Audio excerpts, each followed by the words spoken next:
Saudações a todos. Vamos trazer para nossa reflexão um texto de Emmanuel no livro Encontro Marcado, em que ele intitula Pais Difíceis. E por que eu me lembrei deste tema que conheço há muitos e muitos anos e acho assim de suma importância que possamos analisar, né? Há poucos dias, neste último domingo, é o dia que se comemora, né, o Dia dos Pais, em que de alguma forma se reverenciamos nossos pais, quer estejam junto a nós ainda, quer estejam já no plano espiritual, mas é um dia que os nossos pensamentos se voltam de uma forma mais intensa aos nossos pais. E esses pensamentos, sejam em que condições forem, devem ser de gratidão. E por quê? Então, nesse texto, por que de gratidão? Não é? Porque sabemos que há situações bastante conflitantes, há situações bastante dolorosas. Por que de gratidão? Esse texto é riquíssimo e deve chegar a todos, porque ele traz muitas reflexões. Então, Emmanuel nos traz, ele coloca pais difíceis, tema pais humanos em divergência conosco. E ele começa: nem sempre surgem como sendo personalidades adequadas aos nossos desejos, aqueles que a vida nos oferece por pais na instância física. Então, nem sempre é natural, não é? Não podemos achar que todos vivem as mesmas experiências em todos os lares. Então, nem sempre esses pais surgem como personalidade adequada ao nosso desejo, né? É o que ele está colocando. Seriam eles maus? Ele questiona. Seriam eles maus ou diferentes porque não nos entendam de prontos ideais? Numa interrogativa dessa natureza, toda vez que estivermos na posição de filhos, é possível devamos formular semelhante questão ao inverso. Então, muito interessante. Quando estamos como filhos, estamos analisando os nossos pais, né?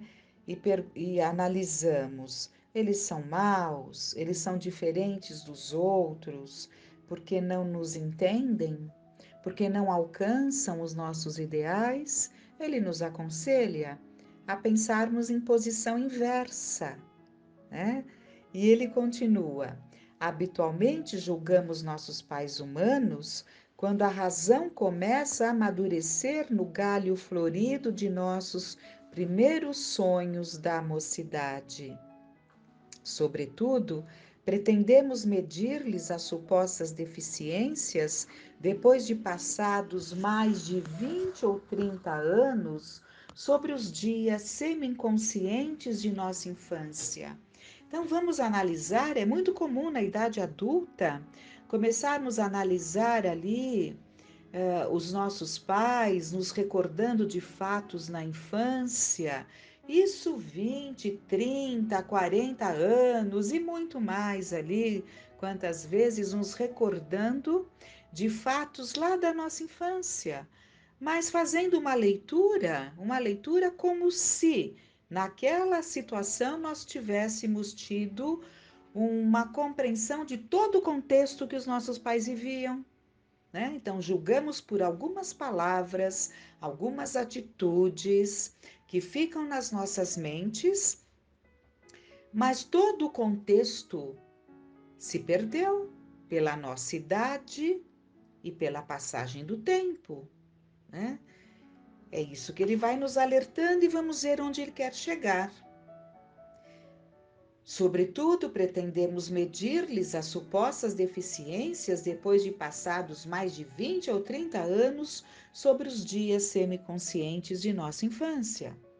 Se não concordam com as nossas opiniões, frequentemente apontamo-los por espíritos passadistas ou intolerantes. Nessa conceituação apressada, porém, esquecemo-nos de que eles carregam na alma as cicatrizes profundas dos golpes que receberam no caminho da experiência.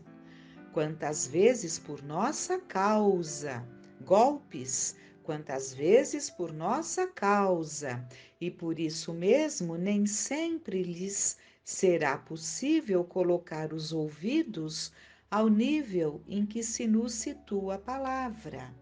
Então, ele está nos alertando que muitas vezes esses pais que estão sendo criticados, analisados ali por nós, de uma forma muitas vezes exigente demais, nós nos esquecemos das cicatrizes que eles carregam, dos golpes que a vida lhes dava ou lhes deu, né? E golpes quantas vezes vindos diretamente de nós ou por nós, né? Então, é, é um alerta e vamos continuando.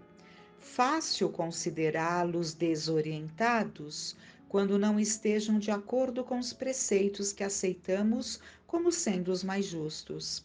Entretanto, a distância enorme de tempo que existe entre a hora de nossa análise e a hora do berço não nos permite saber quantos problemas e quanto fel amargaram até que adotassem padrões individuais de conduta diversos daqueles consagrados para a vida na Terra. Então, muitas vezes, são pais, sim, né, imaturos, que não souberam lidar com as agruras da vida, com as exigências da vida, né? Muitas vezes não se colocam em condições de abraçar a responsabilidade tal qual se deveria. No entanto, Emmanuel nos alerta que esse tempo, né, do berço até o momento em que estamos analisando, né, é preciso que estejamos atentos, porque muitas vezes é uma análise muito exigente, porque eram pais que não atendiam aos nossos ideais, a forma como nós entendíamos que deveria ser, né? E isso acontece muito, e só vamos perceber tudo isso quando nos tornamos pais. Aí a situação, se colocando na outra situação, é que nós vamos realmente avaliar, né? Muito simples, diz Emmanuel, categorizá-los à conta de intransigentes, quando nos reprovam os pontos de vista. Contudo, raramente estamos nas condições precisas para avaliar as crises que suportaram, a fim de que tentações e desequilíbrios não arrasassem o lar que nos serve de apoio e ninho, né? Então, quantas coisas esses pais não enfrentaram, coisas que nós nem alcançamos, que eles viviam ali entre eles, né? Nas paredes dos momentos em que os dois privavam, né? De uma intimidade, quantas lutas, quantas renúncias para poder preservar ali aquele lar.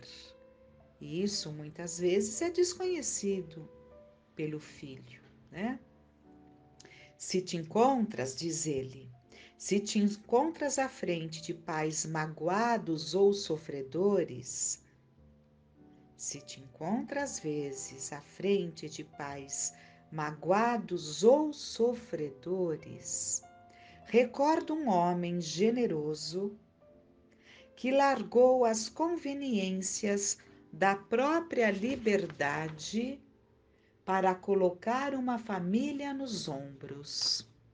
Então vamos dar uma parada aqui, porque o texto de Emmanuel é para pais, né? Mãe e pais. Mas vamos dar uma parada aqui, porque neste momento ele está falando do homem, do pai, da figura masculina.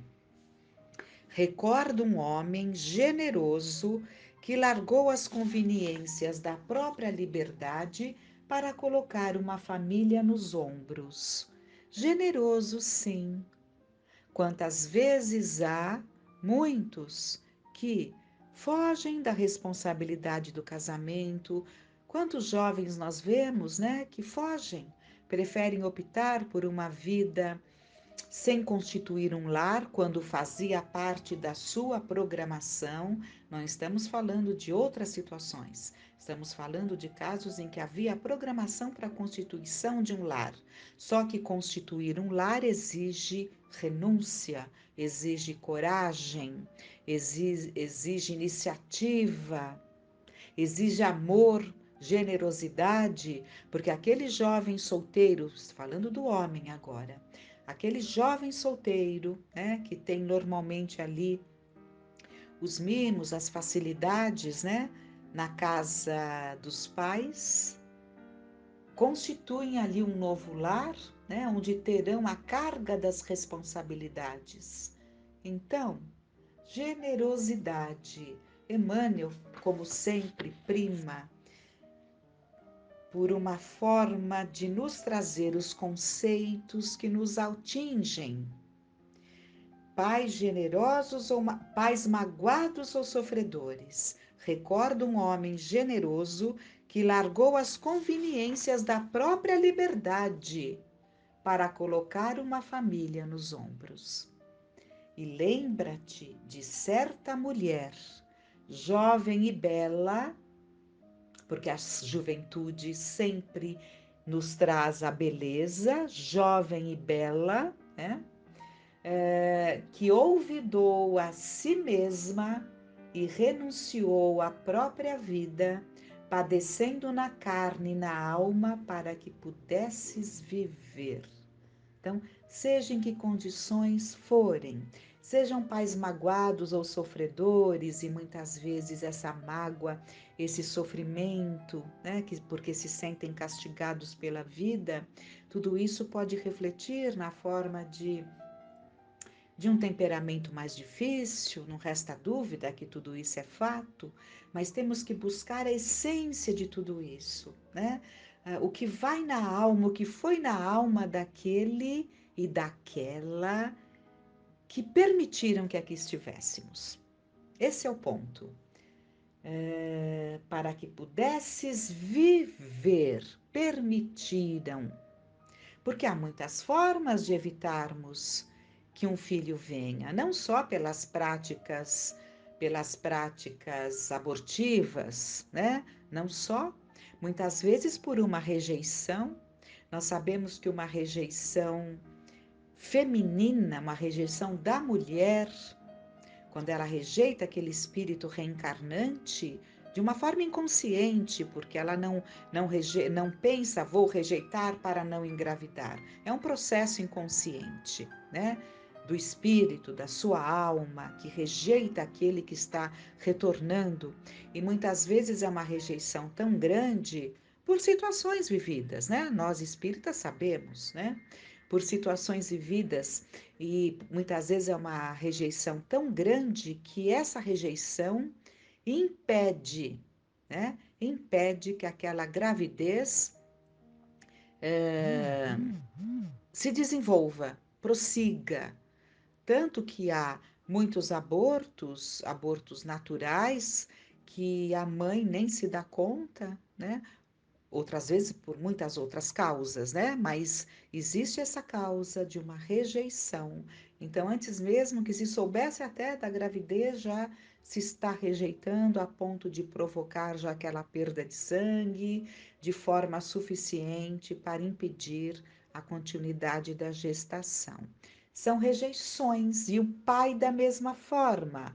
O homem pode rejeitar de tal forma a chegada daquele espírito, por alguma razão, evidentemente, que ele magnetizaria, ele intoxicaria aquele espermatozoide de forma tal, de forma destrutiva, por vibrações tóxicas, impedindo que houvesse a, a fecundação, né? Então, isso já nos aponta o quanto devemos ser gratos. Considera que eles se reuniram, diz Emmanuel, Considera que eles se reuniram, obedecendo aos desígnios de Deus, a fim de que viesses ao mundo, e se não puderam ser felizes como esperavam, ou se as provações da existência os tornaram assim, quando estiveres a ponto de censurá-los, pensa na alegria e no amor com que eles dois rogaram a Deus te abençoasse quando nasceste, e em silêncio pede também a Deus que os abençoe. É isso. Belíssimo texto, em que nos traz a realidade de muitas situações e nos mostra o quanto temos que honrar, não é só amar. Está lá na lei, né? Amar ao próximo como a si mesmo, mas tem ali especialmente um mandamento: honra teu pai e a tua mãe. Honra teu pai e a tua mãe. Então é exigido muito mais de nós em relação aos nossos pais. Felizes daqueles que vivem situações, que tiveram oportunidade nesta encarnação de viver situações em que se sentem seguros junto aos pais. Seguros, como aquela criança que está ali no seu lar, ela não teme que entre um malfeitor, porque ela sabe que o pai está ali. O pai. Estou me referindo à figura masculina, tão importante na vida de todas as crianças, tão importante que não se permita que essa lacuna crie feridas, né? Transforme essa criança de hoje num adulto, numa alma ferida de amanhã. Então, tão importante esse sentimento que a criança tem em relação àquele pai, aquele pai. Aquela segurança que a presença masculina traz àquele filho. Graças a Deus, Deus é Pai, e sempre que há situações em que há essa possibilidade, né, de pais mais frágeis e responsáveis, em alguns casos até perversos, né? Sempre há alguém, sempre há um avô, sempre há um tio, sempre há alguém que estará ali presente, simbolizando uma figura paterna, né, para essa criança, para esse jovem. E é importante que se permita que assim seja, né? E então é sempre nos lembrarmos, né, do que uma criança sente, essa segurança que ela sente junto aos pais. Tranca-se a porta, né? Ela se sente muito protegida, porque lá estão os pais. Que possamos pedir a Deus para que todos os lares da terra se façam um lar, passando segurança para os filhos. Até mesmo nessas situações mais modernas, em que filhos muitas vezes estão em outro lar, né? Que é essas situações que se fazem tão presentes, mas que não importa, pai é sempre pai. E que esse filho possa sentir que o pai, mesmo estando dormindo em outro teto, o tem no pensamento, o tem no coração, sentir que ele faz parte da vida daquele pai, mesmo não estando mais repartindo o mesmo teto, né?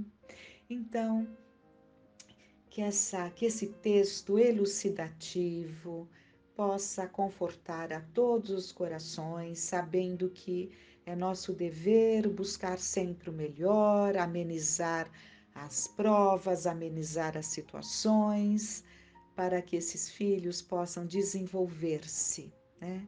E se somos nós ainda aquela criança ferida, sentimos em nós ainda aquela ferida que não se cicatrizou, Busquemos o entendimento, busquemos a aproximação e nos colocarmos, né, lá, mesmo não lembrando mais o que foi que levou àquela situação, o que foi que levou àquela atitude tão rude, mesmo não tendo mais condições de trazer ao pensamento, né, os fatos como realmente foram. Nos lembremos que muito tempo se passou nessa análise e tenhamos esta compreensão de que devemos a gratidão, seja como tenha sido, da forma que tem sido ou que tenha sido as nossas experiências. Que fiquem essas reflexões para nós. Que fiquemos em paz.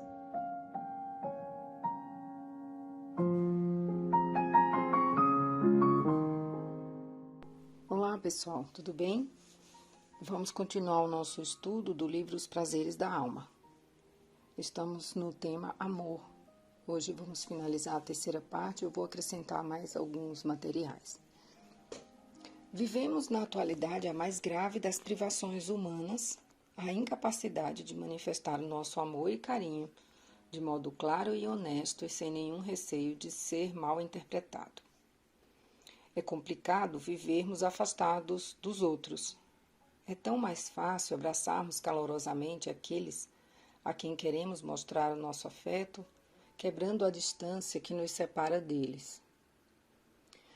Os livros sagrados das religiões de todos os tempos sempre ensinaram como mandamento supremo o amor. O verdadeiro sentido da religiosidade é a união amorosa que interliga uns aos outros como filhos do mesmo Pai. A ternura é uma poderosa fonte de sustentação das almas. Exercitemos o amor, pois esse nobre sentimento somente se efetiva quando expressado em atos e atitudes.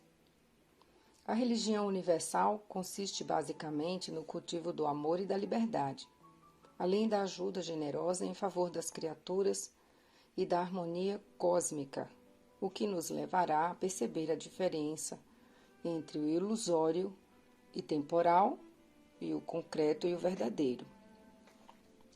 O real sentido da religiosidade deve levar-nos ao amor e àquele que é o amor maior. A propósito, a melhor forma de estar vinculado a Deus é sermos partidários do amor, da fraternidade e da união entre os homens. O apóstolo João narra no Novo Testamento que certa ocasião o mestre estava reunido na intimidade de seus companheiros de tarefa da Boa Nova, quando afirmou: em verdade vos digo, um de vós me entregará. Essa revelação causou espanto e indignação entre os seus amigos queridos. Estava à mesa, ao lado de Jesus, um de seus discípulos, aquele que Jesus amava. Simão Pedro faz-lhe então um sinal e lhe diz: pergunta-lhe quem é aquele de quem fala. Ele então, reclinando-se sobre o peito de Jesus, diz-lhe: quem é, Senhor? Essa é uma passagem em João 13, 21 e 23 a 25. Um simples carinho, dar as mãos, um reclinar de cabeça sobre o peito, tem o potencial de renovar uma criatura para a vida inteira. Um abraço cordial em uma pessoa frustrada lhe dará a coragem de tentar de novo, até ser bem-sucedida. Cada um de nós, com um sincero olhar amoroso, pode remover a barreira que tolhe o deslanchar da vida de alguém. A atitude terna do apóstolo João para com o Mestre demonstra a afetividade branda e natural com que Jesus ensinava os seus discípulos, com eles partilhando gestos de ternura que fluíam espontaneamente. O Novo Testamento está repleto de narrativas simplesmente comovedoras. Ele sentia compaixão, tinha misericórdia e amor pelos amigos. Descreve suas emoções que nasciam de modo abundante em contato com os lírios do campo, os pássaros do céu, junto ao alarido alegre das crianças. As lições evangélicas se reportam à sua capacidade amorosa de participar de reuniões festivas e de confraternização nos lares de amigos. Nas bodas de Caná, Jesus e sua mãe se associam às alegrias de um festim de casamento. A imensa afeição de Jesus não é diminuta e restrita, ao contrário, é grandiosa e abrangente. Pode-se ver claramente a característica da afetividade do Mestre, criativa comunhão de sentimentos com aqueles que o cercam. Ele é uma criatura excepcional, que envolve a todos com seu amor. Sentir e emocionar-se. Olhar com apreço o próximo. Ser amigo. Estender a mão e estar junto. Abraçar carinhosamente. São atitudes que podem partir naturalmente de cada um de nós. O medo de nos aproximarmos das pessoas está relacionado a antigas ideias preconceituosas ou a tabus sexuais que exercem a sua função de forma subliminar ou inconsciente em nossas vidas. São crenças que nos induzem a crer que qualquer contato físico pressupõe um envolvimento sexual. Um bloqueio denso e inflexível tomou conta de nossas relações afetivas. Essa nossa inibição pode estar diretamente conectada a uma infância carente de amor e cheia de malícia e preconceitos. A personalidade de uma criança é profundamente influenciada pelos pais e pelos adultos com os quais conviveu no cotidiano do lar, da escola, da rua. A crença equivocada de que a sexualidade está somente ligada às atividades dos órgãos genitais ou das relações sexuais causou nas crianças de ontem, adultos do hoje, um verdadeiro desastre em seu desenvolvimento social e psicossexual. Quando nos reportamos à sexualidade, devemos dar ao termo um amplo significado, que envolve a energia sexual como um todo: estética, arte, cultura, sensibilidade, estímulos espirituais, as alegrias vitalizadoras do afeto e outras tantas forças criativas da alma humana. Propõe o professor Rivail aos representantes do espírito de verdade os encontros que ocorrem algumas vezes de certas pessoas e que se atribuem ao acaso, não seriam o efeito de uma espécie de relações simpáticas? Essa é uma questão do Livro dos Espíritos, livro 2º, capítulo 7, Retorno à Vida Corporal, item 7, Simpatias e Antipatias Terrenas. E a resposta: há entre os seres pensantes ligações que ainda não conheceis. O magnetismo é a bússola dessa ciência, que mais tarde compreendereis melhor. As relações simpáticas e magnéticas, afinidade que há entre pessoas que se atraem naturalmente, ou similitude no sentir e no pensar que aproxima dois ou mais seres, tem sua origem na energia sexual, que na essência provém da criação divina para formar, renovar e prover todas as criaturas. Sexualidade e sensualidade não são necessariamente sinônimos, embora uma não anule a outra. A sensualidade pode ser simplesmente uma união física, desprovida de qualquer presença do amor. Ela pode estar vinculada à necessidade instintiva do indivíduo em perpetuar a espécie, ou ser meramente um desejo pessoal de satisfazer a carência de duas pessoas. Sem amor e afeição, o ato sexual é apenas a expressão de uma necessidade orgânica que se esvai quando termina a carga erótica, não contribuindo em quase nada para o relacionamento afetivo, nem para o desenvolvimento do amor. Nossa necessidade de amor irá existir durante toda a nossa existência de espíritos imortais. Não importa a idade, o sexo, a instrução cultural e o requinte social de um indivíduo, ele sempre precisará de ternura. Vivemos na atualidade a mais grave das privações humanas, a incapacidade de manifestar o nosso amor e carinho de modo claro e honesto, e sem nenhum receio de ser mal interpretados. É complicado vivermos afastados dos outros. É tão mais fácil abraçarmos calorosamente aqueles a quem queremos mostrar o nosso afeto, quebrando a distância que nos separa deles. Agora vamos ver uma página de Emmanuel, do livro Pensamento e Vida, ditado a Chico Xavier, capítulo 30, Amor. O amor puro é o reflexo do Criador em todas as criaturas. Brilha em tudo e em tudo palpita na mesma vibração de sabedoria e beleza. É fundamento da vida e justiça de toda a lei. Surge sublime no equilíbrio dos mundos erguidos à glória da imensidade, quanto nas flores anônimas esquecidas no campo. Nele fulgura generosa a alma de todas as grandes religiões que aparecem no curso das civilizações, por sistemas de fé, à procura da comunhão com a bondade celeste, e nele se enraiza todo o impulso de solidariedade entre os homens. Plasma divino com que Deus envolve tudo o que é criado, o amor é o hálito dele mesmo, penetrando o universo. Vemo-lo assim, como silenciosa esperança do céu, aguardando a evolução de todos os princípios e respeitando a decisão de todas as consciências. Mercê de semelhante bênção, cada ser é acalentado no degrau da vida em que se encontra. O verme é amado pelo Senhor, que lhe concede milhares e milhares de séculos para levantar-se da viscosidade do abismo, tanto quanto o anjo que o representa junto do verme. A seiva que nutre a rosa é a mesma que alimenta o espinho dilacerante. Na árvore em que se aninha o pássaro indefeso, pode acolher-se a serpente com as suas armas de morte.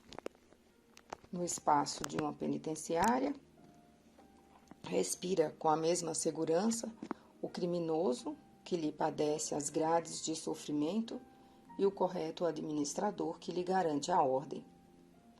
O amor, repetimos, é o reflexo de Deus, nosso Pai, que se compadece de todos e que a ninguém violenta, embora, em razão do mesmo amor infinito com que nos ama, determine estejamos sempre sob a lei da responsabilidade que se manifesta para cada consciência, de acordo com as suas próprias obras. E amando-nos, permite o Senhor perlustrarmos sem prazo o caminho de ascensão para Ele, concedendo-nos, quando impensadamente nos consagramos ao mal, a própria eternidade para reconciliar-nos com o bem, que é a sua regra imutável. Herdeiros dele que somos, raios de sua inteligência infinita e sendo ele mesmo o amor eterno de toda a criação, em tudo e em toda parte, é da legislação por ele estatuída que cada espírito reflita livremente aquilo que mais ame, transformando-se aqui e ali, na luz ou na treva, na alegria ou na dor a que empenhe o coração. Eis porque Jesus, o modelo divino, enviado por ele à terra para clarear-nos a senda em cada passo de seu ministério, tomou o amor ao Pai por inspiração de toda a vida, amando sem a preocupação de ser amado e auxiliando sem qualquer ideia de recompensa. Descendo à esfera dos homens por amor, humilhando-se por amor, ajudando e sofrendo por amor, passa no mundo de sentimento erguido ao Pai excelso, refletindo-lhe a vontade sábia e misericordiosa, e para que a vida e o pensamento de todos nós lhe retratem as pegadas de luz, legou-nos, em nome de Deus, a sua fórmula inesquecível. Amai-vos uns aos outros, como eu vos amei. Agora eu vou pegar do capítulo 11 do Evangelho segundo o Espiritismo, Amar o próximo como a si mesmo, o item 9, que é uma mensagem, uma instrução do Espírito Fenelon, em Bordeaux, 1861. O amor é de essência divina, desde o maior até o menor. todos vós possuís, no fundo do coração, a chama desse fogo sagrado. É um fato que já haveis constatado muitas vezes. O pior dos homens, o mais perverso, o mais criminoso, tem por um ser ou por um objeto qualquer uma afeição viva e ardente à prova de tudo que tente diminuí-la, e muitas vezes atingindo proporções admiráveis. Dissemos por um ser ou por um objeto qualquer, porque existem entre vós indivíduos que dedicam tesouros de amor, que lhes transbordam do coração, aos animais, às plantas e até mesmo a objetos materiais. São os solitários, críticos da sociedade, reclamando da humanidade em geral. Eles resistem contra a tendência natural de sua alma, que procura ao seu redor afeição e simpatia. Rebaixam a lei de amor ao estado de instinto. Mas faça o que fizerem, não serão capazes de sufocar o germe vivo que Deus depositou em seus corações ao criá-los. Este germe se desenvolve e cresce com a moralidade e com a inteligência, e ainda que frequentemente comprimido pelo egoísmo, é a origem das santas e doces virtudes que fazem as afeições sinceras e duráveis, que vos ajudam a percorrer a difícil e dura estrada da existência humana. Para algumas pessoas, a prova da reencarnação é inaceitável e causa horror, por acharem que outros participarão de afetuosas simpatias das quais são ciumentas. Pobres irmãos, o vosso afeto é que vos torna egoístas. Vosso amor é limitado a um círculo íntimo de parentes ou de amigos, e todos os demais são indiferentes para vós. Pois bem, para praticar a lei de amor, tal qual Deus a estabelece, é preciso que passeis progressivamente a amar todos os vossos irmãos indistintamente. A tarefa é longa e difícil, mas se cumprirá. Deus assim o quer. E a lei de amor é o primeiro e o mais importante ensinamento de vossa nova doutrina, pois é ela que deve um dia destruir o egoísmo sob qualquer forma que se apresente, porque além do egoísmo pessoal há ainda o egoísmo de família, de casta, de nacionalidade. Disse Jesus: amai ao próximo como a vós mesmos. Pergunta-se: qual é o limite do próximo? Seria a família, a religião, a pátria? Não. É toda a humanidade. Nos mundos superiores, é o amor mútuo que harmoniza e dirige os espíritos adiantados que os habitam. E o vosso planeta, destinado a um progresso que se aproxima para a sua transformação social, verá essa lei sublime ser praticada por seus habitantes como um reflexo da divindade. Os efeitos da lei de amor são o aperfeiçoamento moral da raça humana e a felicidade durante a vida terrena. Os mais rebeldes e os mais viciosos deverão se reformar quando virem os benefícios produzidos por essa prática.